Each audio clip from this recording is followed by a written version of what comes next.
అమ్మ ఇప్పుడు ఒకసారి రోడ్డు సేఫ్టీ గురించి మాట్లాడుకుంటే ఎలాంటి సంస్కరణలు చేస్తే బాగుంటుంది? ఇప్పుడు స్పీడ్ బ్రేకర్స్ ప్రత్యక్షంగా ఏదో స్పీడ్ కంట్రోల్ చేయటానికి అనుకుంటున్నారు కానీ, ఆ స్పీడ్ బ్రేకర్స్‌తో ఈ స్విగ్గీ లాంటి వాళ్ళు కానీ, లేదు అంటే ఇప్పుడు మనకి ఓలో బైకర్స్ కానీ, ఈ బైకుల నుంచి వెళ్ళేవాళ్ళు కొన్ని కార్స్ కండిషన్స్ లేకపోతే కార్‌లో ఉండే వాళ్ళకి కూడాను వెన్నెముక ప్రాబ్లమ్ వస్తుందని చెప్పి అవునవును. డాక్టర్లు చెప్తున్నారు. అవును.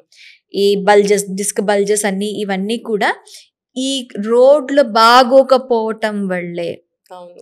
ఎలాంటి సంస్కరణలు తేవాలి? రోడ్లు వేసే అవును. ఇప్పుడు ఆలోచనల్లో 5, 6 ఎలాంటి సంస్కరణలు? 5, 6 వస్తున్నాయి ఇట్లా బెల్ట్స్ లాగా స్పీడ్ బ్రేకర్స్. అవును. దన్ దన్ దన్ దన్ దన్ అని వెళ్ళాలి దాని నుంచి. వెన్నుపూస ఎలా ఎలా ఎలా అదురుతూ ఉంటుంది. అది చాలా ప్రమాదం. తుంటెముకలు గానీ, వెన్నుపూస ఎముకలు గానీ ఇలా ఇలా అంటూనే ఉంటాయి. అది ఏమవుతుంది? అది చాలా ప్రమాదం అది. పెయిన్స్ రావటమే కాదు, ఇన్ ఫ్యూచర్ ప్రాబ్లమ్స్ కూడా వస్తాయి. అది విరగొచ్చు. లేకపోతే డబ్బని అక్కడ పడ్డామనుకో అప్పుడైనా విరగొచ్చు. చాలా ప్రమాదం ఉంది. అంటే నేను ఇప్పుడు ఇందాక చెప్పినవన్నీ కూడా మళ్ళీ కొత్తగా ఇంప్లిమెంట్ చేయాలి వాటిల్ని. స్ట్రిక్ట్‌గా ఇంప్లిమెంట్ చేయాలి. ఎలా అంటే వాళ్ళకి లైసెన్సులు ఊరికే ఇచ్చేయకూడదు. ఇవ్వకూడదసలు. హ్మ్. అది మస్ట్ అండ్ షుడ్‌గా రూల్ ప్రకారం వాళ్ళు ఇంటర్వ్యూ చేయాల్సిందే. అప్పుడు గాని లైసెన్స్ ఇవ్వకూడదు. ఇది ట్రాఫిక్ రూల్స్ కంపల్సరీ తెలుసుకోవాలి. మస్ట్ అండ్ షుడ్‌గా తెలుసుకోవాలి. అక్కడ సైన్స్‌కి అర్థం ఏంటి?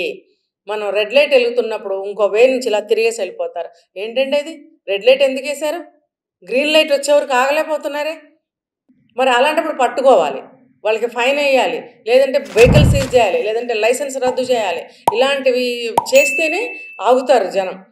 రై రై రై రై అని వెళ్ళిపోవడమే. మనుషుల మీద నుంచి వెళ్ళిపోతున్నారు.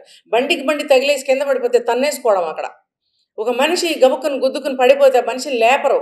ఇవన్నీ ఎందుకు పడ్డావురా? ఎందుకు అసలు ఏం తగిలావురా? అని లేదు. చెప్పి అక్కడ పెద్ద గొడవ.